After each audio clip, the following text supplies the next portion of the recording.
Hey everyone, how's it going today?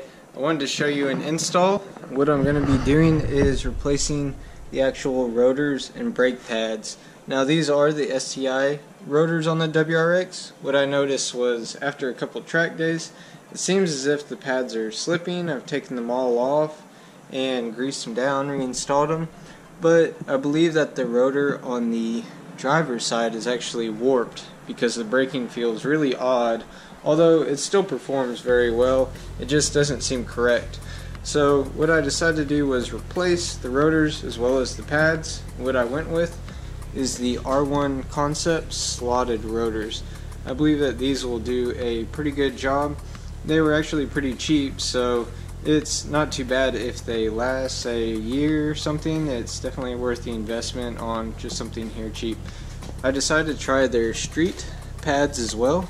So we'll see how these compare to the Hawk pads that I had before. I'm sure I'll tell quite a bit of difference just putting new rotors on, but I wanted to show you the process and the steps along with it. Now the next step in looking at the rotor is actually just pulling out the pin here as well as the pin here. And then I have a tap set that I use where you can see right there as well as right here. You'll knock out these pins and push it all the way through. This metal piece will come out and then you'll be able to remove your pads. So as you can see here, whenever you remove it, you'll have the pins, the actual pin bar, this little secure, I guess you would call it, frame, then the brake pads themselves. Now all you have to do is just wiggle the pads and they will come out. These actually do have a lot of life left on them, so probably hang on to them, maybe use as a set of track pads, but I'm going to install the new ones just to be sure. So if you look behind your actual caliper, you'll see there's a bolt here and a bolt here. I'll let you know here in a second what the sizes are, but you're going to remove both of them. So I just took out the two bolts. They're 19mm, and I gotten this for my birthday, Nitro Cat. Pretty cool. It took them off really easy with the swivel socket. And with the brake caliper, I just fit it up there against the arm. Now the next step is you can use this brake line bolt. Mine isn't there at this time. It didn't work with this new suspension I got, which will be in a later video. But you can put that 10, I think it's a 10 or a 12, fit that in here and in here. And as you turn it, it'll pop the rotor off. So I have to go find one and do that now. So here's the new versus the old. The new R Concepts one here is supposed to stay this rather than kind of turning into that. So we'll just have to see. What I was talking about is just finding a bolt, simply putting it in this little screw slot here and just twisting until you see the threads start closing, meaning that this is coming out. You undo it, move it to the other side, and just keep on turning, and this will pop loose for you rather than trying to hit it with a hammer. Rotor is now installed. As you can see, I put these slots out so as it's spinning, it's pushing anything that it has out. You can choose to do it the other way, but this is just my thought and the way I wanted to do it. Now a tip is to go ahead and put some lug nuts on here to secure it, otherwise you're going to be fighting with this rotor as you're trying to put your caliper back on. So basically it's just the way you took it off. You're going to seat it on here and install these two 19mm bolts. So here are the new brake pads. What I'm going to do is apply some caliper grease onto the back of them here, and then basically slide them in. As you can see, it has a wear indicator, which I'm going to put on the inside of the rotor because I'd rather not see that metal piece sticking out on the outside. It really doesn't matter which way you do it, but that's just the way that I'm choosing to do it. So once they're greased up, you basically just slide them in and you put the pins back on. Once you put one pin in, you'll use this part, tuck it down underneath, and then hold it with your finger pressing as you slide the other pin up. Once those are secure, you'll put the clips back in, and the clips go on the inside portion of the rotor. So the actual clip itself is facing like this. So the brake pads are all installed now.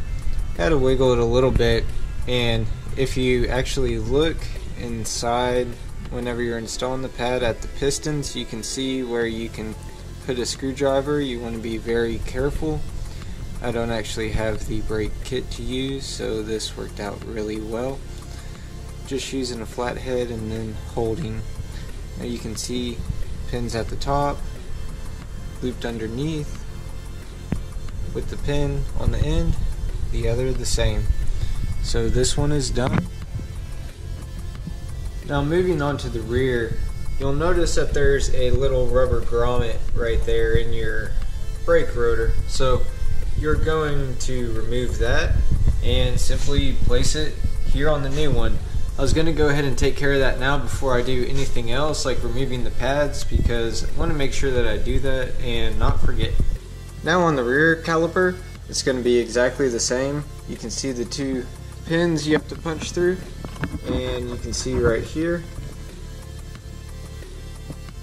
you'll have to remove those two pins. So I'm going to remove those, push it through, and pull out the brake pads. Now I have the brake pads out. It took about 2 minutes here. I'm going to figure out what bolt needs to be removed on the back, or if there's multiple. Can't really quite remember. I'll let you know and I'll get back with you. Now as you're looking on the back of the caliper here, you'll see that there is a 17, not to be confused with the 19 you used on the front, but a 17 here, then a 17 here. Once you get these off, you'll be able to remove your brake caliper and just simply set it aside, or if you want to use some bungee straps to kind of hold it back, you'll be able to do that as well. Now I have these two 17mm bolts removed.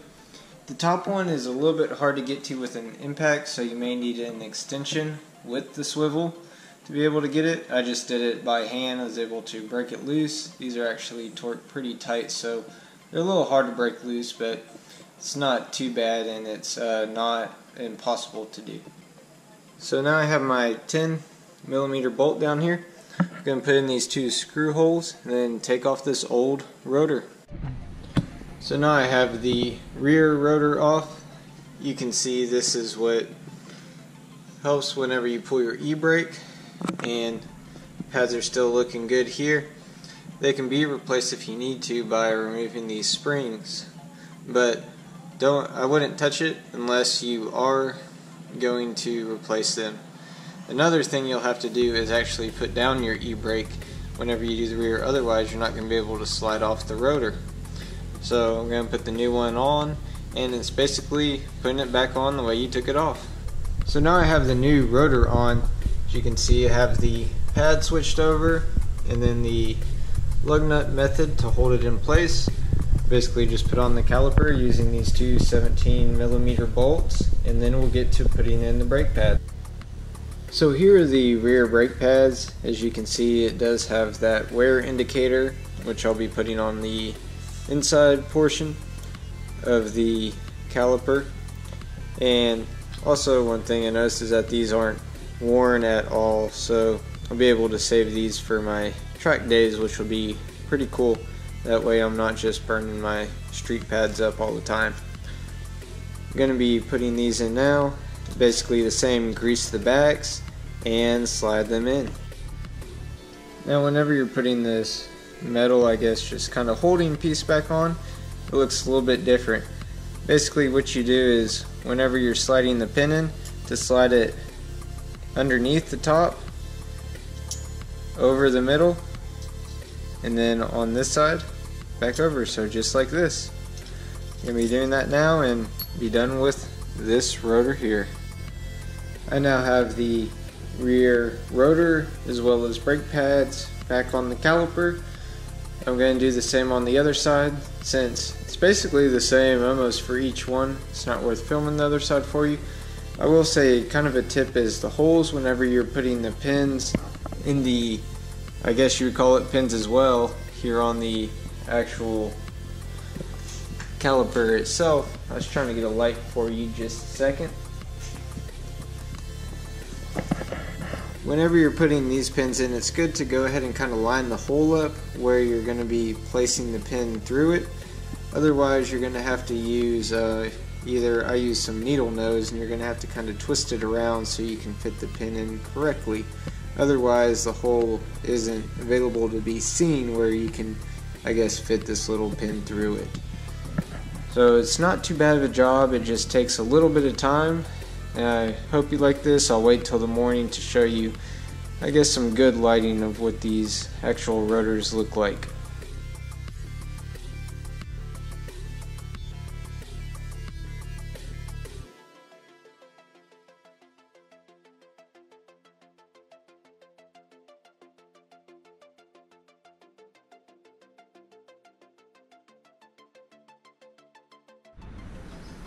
So you can see these fit pretty good. I was able to drive the car a little bit last night. Worked very well. Was able to go ahead and mar the brakes, basically just wear in the pads a little bit by driving about 40 miles an hour, then slowing down to about 20.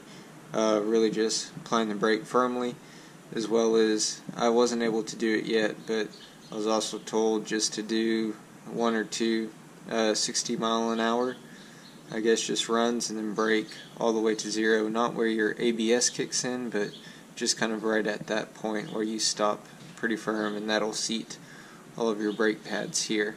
So I hope you guys enjoyed this video, and as always, happy driving and enjoy.